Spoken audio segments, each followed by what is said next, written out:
We start, as always, with Cowboy head basketball coach Mike Boynton, and most recently for the Cowboys, a win over Iowa State when the Cowboys were plus 30 on the glass, and a game in which Oklahoma State took control in the second half and won. And, the trick is, Coach, anytime you're playing two games in a 3-day turnaround, but especially with a COVID break, that was going into that first game against Baylor, just to be able to turn around quickly and win on the road. How satisfying was that? Because the circumstances were a bit unique. Yeah, they weren't ideal. There's a lot of elements going into these games these days, and obviously COVID's number one in all of them. But the big Mondays we've had before, we've dealt with that. But we were also playing a team who hadn't played in like 2.5 weeks.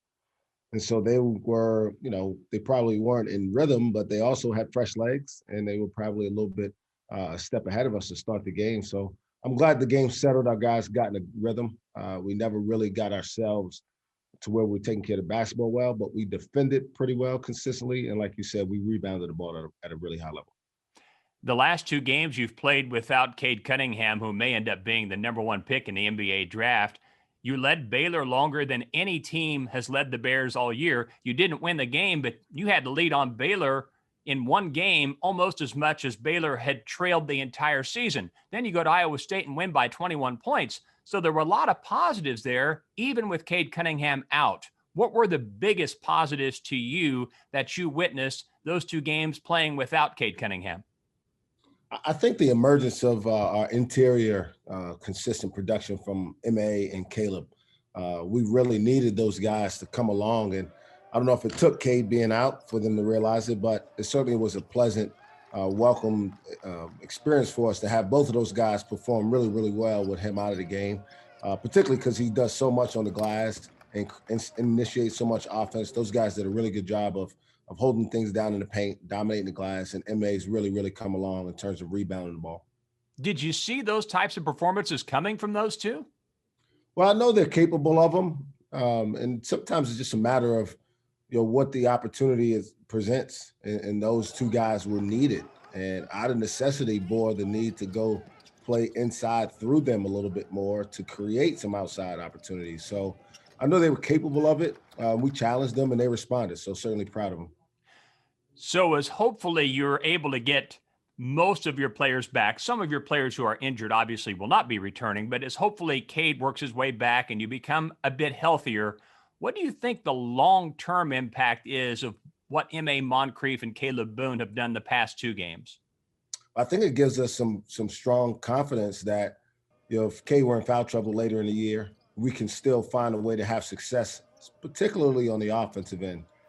We have a couple guys we can play through, not necessarily on the block for MA, but Caleb certainly in the paint, and then MA on multiple different parts of the court because, as you saw a couple times, we have him initiating offense, which is another element that, not many people know he can do. Rondell Walker had a career high against Iowa State. He was unavailable for the Baylor game with an arm injury. Is it safe to say that maybe as much as any of your players, he thrives in your fast break? No question. Our style of play, the way our program's built, is perfect. We talk about fit in recruiting a lot, and it goes both ways. He fits what we do, and our style certainly lends itself to him being able to have success on an individual basis. We're certainly glad he's here, an Oklahoma kid. We want as many of these guys from this state to be in our program as possible, and I'm certainly glad he's a homegrown one here and having success early in his career. So next up, you move out of conference play to take on Arkansas. Your team is by far the fastest paced team in the Big 12, but according to the computers, you're not as fast as Arkansas. So give us a feel for what we can see from the Razorbacks. Yeah, I mean, I'll tell our team today, we need to make sure we have our track shoes ready, and our fans need to be ready for some, maybe some breakneck speed of the pace of game, because they certainly play, according to numbers, even faster than we do. And we want to play fast. We're not going to shy away from that. What we got to do is make sure that defensively we get the game under control so that our break can be more efficient than their break. This week marks the 20th anniversary of the plane crash that claimed 11 members of the Oklahoma State University basketball family. And obviously we will honor those people at the Arkansas game. But as you think back about that event, and as you've got to know the people who were impacted by that directly, those family members, what things come to mind for you?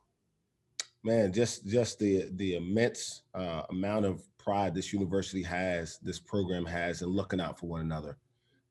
Obviously, it had a tremendous impact on everybody surrounding the university and really reverberated itself through college basketball. But I've gotten to know some of the family members, the parents, the siblings, the children of some of the people who were lost. And I can't tell you how much I respect those people for the pride and compassion that they've shown back to the university, considering who they lost in that accident. So we certainly will be sure to always remember them, to make sure Saturday is a game that they know that we're thinking of them. We always are, but it's always important to make sure people around the country know that we're honoring the lives of 10 people that we lost that day. And we certainly always think of them, and we look forward to honoring them by the way we play the game and the way we represent them on Saturday. We will also be honoring Eddie Sutton, who passed away earlier this year, Hall of Fame basketball coach. But of course, the thing that always has jumped out to me is that having gone to Fayetteville with Coach Sutton's team when he was still coaching at Oklahoma State, and then going to Fayetteville a couple of years ago with your team when he was at the game, he is as revered in Arkansas as he is from the fans at Oklahoma State. That's pretty amazing to think about, a coach who could be so revered, so beloved at two different schools. You don't see that very often. No, it just shows you the impact Coach Sutton had on the game and on people more than the game. Through the game, he impacted the lives of a lot of young men, but he also impacted their families and their children. And obviously, he's made an imprint on college basketball in ways that very, very few have. And we're certainly honored. I'm very lucky that I get to sit in the sideline and grace the court with his name on it. And we're looking forward to honoring him again. And we'll continue to honor his legacy, because in many ways, he and Mr. Iber are Oklahoma State basketball. Coming up, Jim Littell and Casey Kendrick will talk Cowgirl basketball. The Cowgirls coming off a big win of their own against the Texas Longhorns. And that conversation is coming up. Stay with us.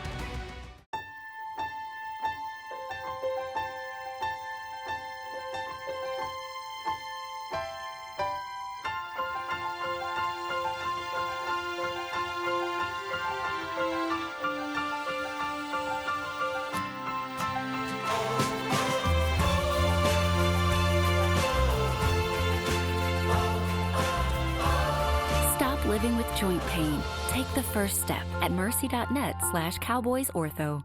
We'll make this simple. It's time to go and get rewarded for it. The My Phillips 66 app saves you up to 25 cents per gallon of gas. That's right, up to 25 cents per gallon of gas. That means for every fill-up, you're saving money for your next adventure. That's a reward that keeps on going. The app is safe and easy. Plus, mobile pay offers fewer touch points during payment, so you can focus on going and saving. Download the My Phillips 66 app today so you can save more to go more. Phillips 66. Live to the full. Thanks, Dave. I appreciate that. And now let's talk a little bit about what's happening on the Oklahoma State Cowgirl basketball front. Coach, been a good week. 2 wins, road win on the road in Manhattan, and a win against a very good Texas team. That makes for a good week. It's been a good week. Played really well the last 5 minutes at K-State, and had a very quick turnaround against Texas, and to come home and play well for 4 quarters. It was a good week for us. 69-55 the final in that ball game, Coach. It was tied up 44 going into the 4th quarter. And the thing that you have to love about that game, you said finished well. 15-0 run. That is a heck of a run. And it was on both ends of the floor. Lots of times your defense leads to offense, but I'm not so sure it wasn't vice versa. When you guys finally hit a couple of threes and opened it up a little bit, seemed like things intensified on the defensive end. Now, Jamie Asbury got hot in the 4th quarter and had 4 threes in the 4th quarter, and I think that fueled all of our kids. And Mac got very involved in the game on the defensive end and was a great rim protector in the 4th quarter. And it was good to see our kids finish some games out. At times we've played not to lose instead of to win. I thought our kids really did a good job of playing to finish the game. You want kids to have short memories when they're shooters, and you had a couple of kids that were 0-5 going into the final stages of that game from beyond the arc, and one of them was Jamie Esbury. She went 5 for her last 7. You know, it's easy to kind of shrink and disappear. Jamie didn't let that happen. No, she stepped up and made big plays, and we've talked with our group about having a shooter's mentality, and you miss 3 in a row, the next 3 are going to go in, and I believe the kids are starting to buy into it a little bit, and it's easy to do when you put a lot of time in the gym, and those kids are staying after practice and getting some shots up. No matter what team we're talking about, Big 12, top 5, the bottom of the league, everybody wants to play inside out. Aoka Lee was the freshman of the year last year in the Big 12. Fantastic job on her. You hold them in the 50s. Then you turn right around and you host Texas and you take on another one of the best in the Big 12 in Charlie Collier. And inside defense was so good. You hold this team in the 50s. Just another terrific win, knocking off a heck of a Texas team. No, it was against Aoka Lee. We had a goal to not give up any drop step layups, and throughout the game we didn't give one up to her, made her turn inside and hit challenge shots, and Mac was fortunate enough to block a couple of Collier shots early, and I think that was a factor in the game, and to hold those 2 teams in the 50s is going to give you a chance to win. Well, and when you look, Collier had 3 shots blocked, Ebo had 2, and those were the 5-6 blocks that Natasha Mack had. But the other part of that, Coach, is okay. So it's one thing to nullify their offense inside, but what can you do with offense inside? And you guys had 40 points in the paint, so it was a complete game by your interior on both ends of the floor. We always want to play the game inside out, and we don't want to go many times down the floor without getting a Mac a touch, and I think that just gives our guards better shots when we play the game. Feed it to the post, look out the backside, find Jamie, find Lowe, find Lexi Keys on the perimeter, and it helps set those guards up to get better shots as the game progresses. The Cowgirls are the first team to 7 wins in the Big 12, in Big 12 play. And now, Coach, that oddity steps back in, and that is the fact that you're going to play a team back-to-back. The first one will be against Kansas on the road. Then you will host Kansas inside Gallagher-Iba Arena. So obviously the scout will be easy from a standpoint of being very familiar with the foe the second time around. But this Kansas team, they give everybody fits. Not the success that I know Coach Schneider wants or where they want to be, but they really do give a lot of teams a problem with their matchups. They play 4 quick guards. They're very athletic. They run a lot of dribble drive, scheme to get to the hole. They shoot a lot of free throws. They've got some 3 shooters on the perimeter. They were hit by COVID hard, and I don't think their shape was good the last 3 or 4 games, but you see them getting better each quarter, and I think they're pretty much back to full strength right now. First one is Saturday at 4 o'clock on the road, then Tuesday at 6:30 back inside Gallagher-Iba Arena, Kansas. A couple of the next couple of games for the Cowgirls. Coach, best of luck. Appreciate the time as always. All right, thanks, Case. We need to take a break. When we come back, an old familiar face has rejoined Oklahoma State. Former Cowboy quarterback JW Walsh, now an assistant coach. We'll talk about that. Jessica sits down with him after we do this.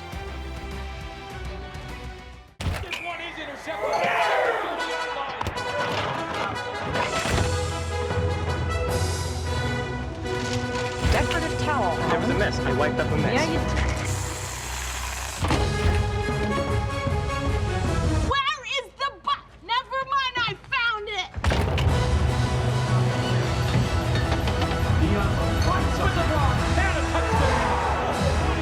When game day is a go, there's a Bud Light there.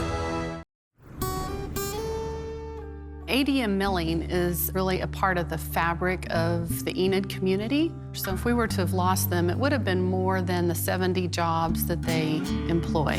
OG&E, the City of Enid, and the Enid Regional Development Alliance were all great to work with. Not only does it allow for the growth of the new mill, but also the power is there to make that happen for the future.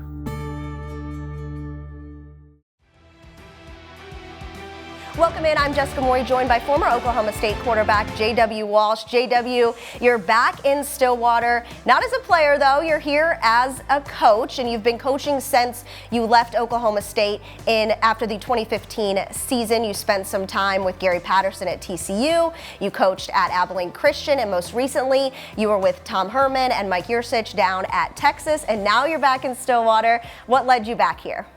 It's been the goal from day one.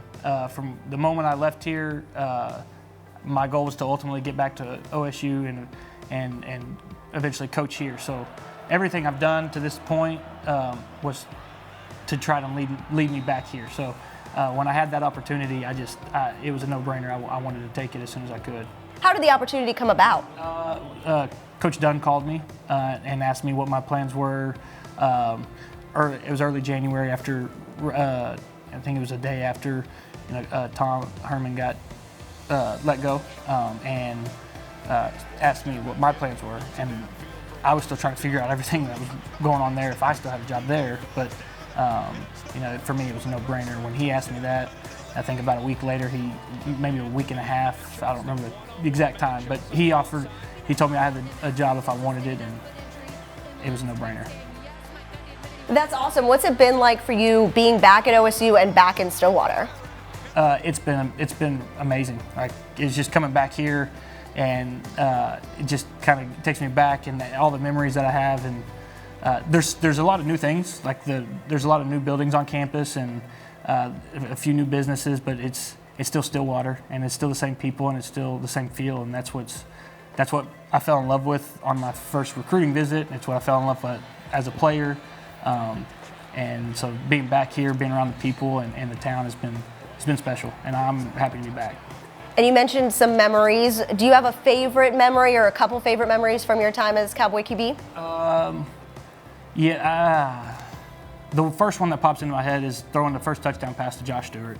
That one probably is going to be one of my favorite memories, just because we were so close in high school and we were close here, and so to be able to play with my best friend and be able to share that on the field was pretty special. So that's the first one that pops into my head. What do you think you've learned throughout your coaching career so far? A lot. I've been lucky enough to be able to be around Coach Patterson and his coaching staff and work directly under Coach Meacham and Cumbie, but also on Coach Patterson's staff, and just to be able to learn from them and see what how they do things and just pick up on a lot of things. It was very, very fortunate to have that opportunity. Then to get really lucky after only being a GA for a year to go be a full-time coach at ACU was a lot of fun. That staff was amazing. It was a young staff, and the head coach is one of the best people I've ever met. He's a great football coach, so to be able to learn from him and share and learn from that staff was a lot of fun. And then at Texas, the same thing. I mean, Coach Herman's a great coach, and so is Coach Yursich and that staff. So to be able to learn from those guys, and I've been really, really lucky to have been around the people that I've been around and been able to learn from all those coaches. So, what do you think you bring to the staff here at Oklahoma State? Being a player and playing for these coaches. Like, a lot of these coaches were still coaching when I was playing. So being a player and playing for the coaches, I know what it's like to play for them and be in that locker room.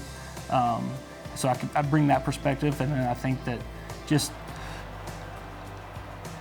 the love and passion I have for OSU is, I don't think it's something new that's here, because all these coaches, they haven't left for a reason. They love OSU just as much as I do.